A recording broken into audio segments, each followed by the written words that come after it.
Assalamualaikum, perkenalkan saya Indah Dwinita Putri dengan nomor NIM 2014050004. Kali ini saya akan mempresentasikan materi saya dalam mata kuliah Pancasila berjudul Pancasila dalam Konteks Sejarah Perjuangan Bangsa Indonesia. Saya ucapkan terima kasih kepada dosen pembimbing saya dalam mata kuliah Pancasila, yaitu Wahyuli Liuzzen, SE MPD. Terus, apa saja yang akan kita bahas pada materi ini? Pembahasan kali ini, yang pertama, mendeskripsikan periodisasi tahap-tahap perkembangan sejarah Indonesia. Yang kedua, membandingkan karakteristik setiap periode sejarah Indonesia untuk mencari kesinambungan sejarah Indonesia. Saya akan menjelaskan apa yang dimaksud dengan periodisasi. Periodisasi sejarah adalah suatu pembabakan dalam sejarah. Pada umumnya, periodisasi sejarah ini didasarkan pada suatu kejadian yang memiliki sifat aktual atau momen-momen tertentu. Periodisasi Indonesia terbagi menjadi dua. Yang pertama, zaman prasejarah merupakan zaman di mana manusia belum mengenal tulisan atau biasanya kita kenal dengan zaman praaksara. Yang kedua, zaman sejarah, yaitu zaman di mana manusia sudah mengenal tulisan atau yang biasanya kita kenal dengan aksara. Zaman sejarah terbagi menjadi tiga bagian. Yang pertama, zaman sejarah Indonesia kuno. Yang kedua, sejarah Indonesia baru. Yang ketiga, zaman sejarah Indonesia modern. Yang pertama, zaman sejarah Indonesia kuno meliputi sejarah kerajaan-kerajaan bercorak Hindu-Buddha. Zaman sejarah dimulai dengan berdirinya kerajaan Hindu pertama di Indonesia, yaitu Kutai di Kartanegara, Kalimantan Timur pada tahun 400 Masehi. Dengan ditemukannya 7 yupa yang menceritakan nilai sosial, politik, dan ketuhanan dalam bentuk kerajaan serta sedekah kepada para Brahmana. Dari sekian banyak kerajaan yang bercorak Hindu-Buddha, ada dua kerajaan yang memiliki konsep menyatukan Nusantara. Yang pertama, Kerajaan Sriwijaya, yang kedua, Kerajaan Majapahit.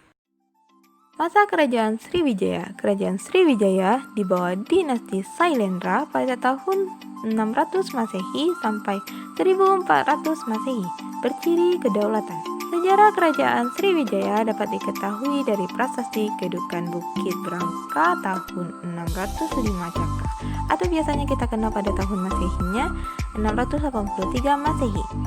Prasasti ini menggunakan huruf Pallawa dan berbahasa Melayu kuno.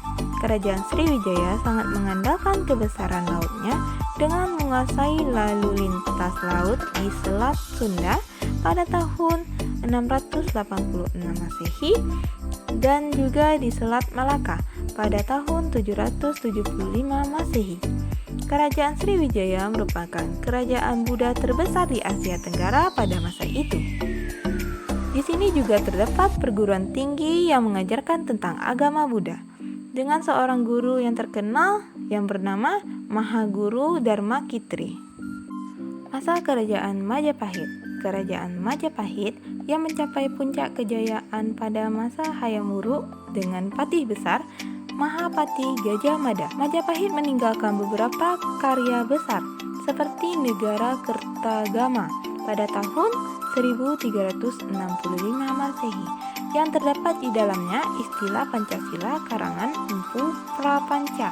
Kitab Sutasoma yang terdapat di dalamnya ungkapan Bhinneka Tunggal Ika, Tanhana Drama Magruwa. Artinya, walaupun berbeda, satu jua adanya, sebab tidak ada agama yang mempunyai tuan yang berbeda. Pada zaman pemerintahan Hayam Wuruk dan Gajah Mada inilah peristiwa Sumpah Palapa terjadi.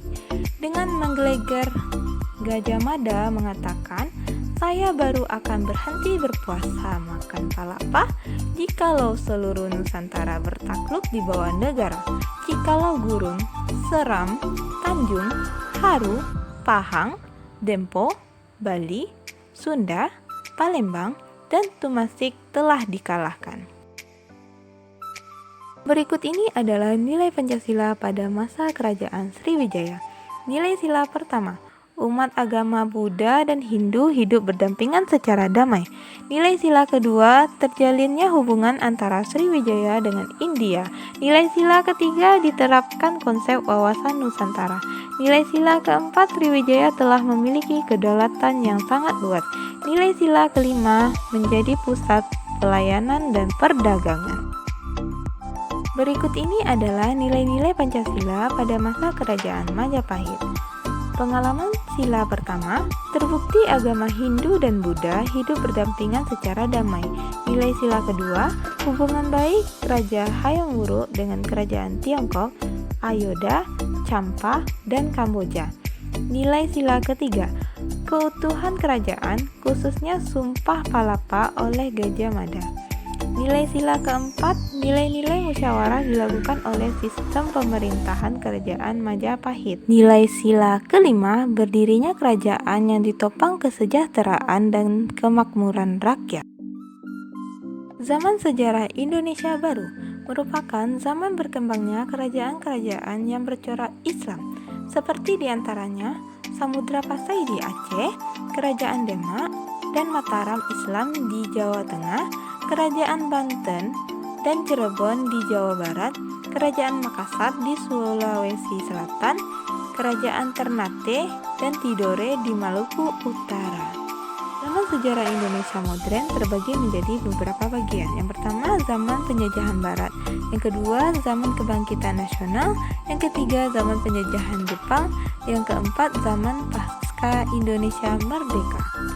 Pada tahun 1511, Portugis menguasai Malaka. Kemudian, pada tahun 1608 dan 1629, Belanda masuk ke Indonesia dengan menyerang Batavia yang merupakan kekuasaan Banten di bawah kepemimpinan Sultan Ageng Tirtayasa. Untuk mewujudkan keinginannya, Belanda akhirnya mendirikan sebuah kongsi dagang yang diberi nama VOC, atau rakyat pribumi lebih mengenalnya istilah company. Secara beransur, Belanda memiliki hak istimewa untuk menaklukkan kerajaan-kerajaan di seluruh wilayah Nusantara. Banyak perlawanan rakyat terjadi untuk melawan penjajahan Belanda di Indonesia. Di antaranya, Patimura pada tahun 1817, Tuanku Imam Bonjol pada tahun 1821 sampai 1837. Pangeran Diponegoro pada tahun 1825 sampai 1830.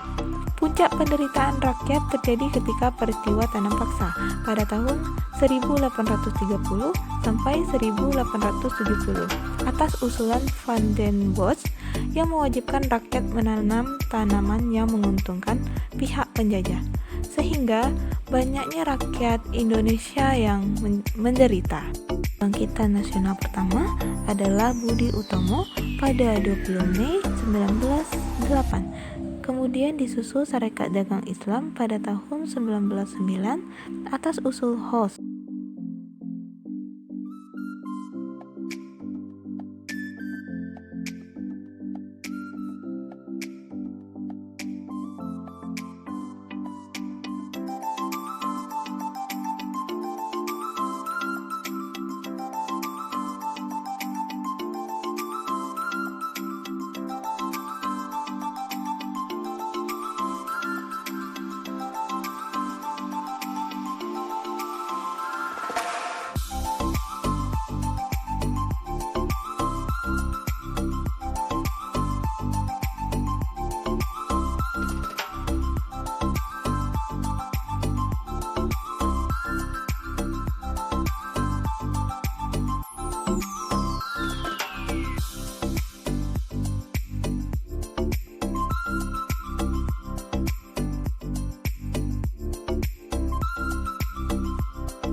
Jika ada kekurangan di video ini, saya mohon maaf. Saya akhiri dengan Assalamualaikum warahmatullahi wabarakatuh.